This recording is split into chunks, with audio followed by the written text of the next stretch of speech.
महाराष्ट्र शासनाच्या ई चलनच्या विरोधामध्ये महाराष्ट्र ट्रान्सपोर्ट कमिटीच्या वतीने 5 तारखेपासून पूर्ण महाराष्ट्रभर खाजगी बसेस असतील, माल वाहतूक करणाऱ्या गाड्या असतील, ह्यापूर्वी पण कमीत कमी 5 ते 6 वेळेस माननीय परिवहन मंत्री असतील, विविध प्रकारचे कमिशनर असतील, परिवहन विभागाचे कमिशनर असतील, असे आजपर्यंत कमीत कमी 10 बैठकी होऊनही फक्त आश्वासनाच्या पलीकडे वाहतूकदाराला काही भेटलेलं नाहीये।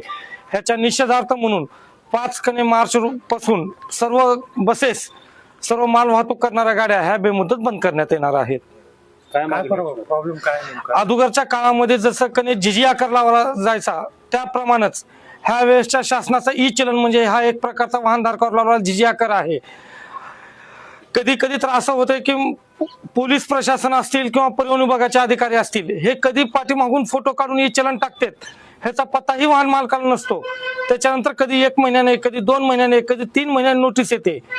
व आता तर शासनाने एक नवीन नियम लागू केला आहे, तुम्हाला ई चलन पडल्याच्या नंतर 30 दिवसाच्या आत जर तुम्ही चलन नाही भरणा केला तर तिथून पुढे त्याच्यावर तुम्हाला 1.5 पट दंड भरावा लागणार व गाडीचा परवाना व ड्रायव्हरचे लायसन हे रद्द करण्यात येणार आहे।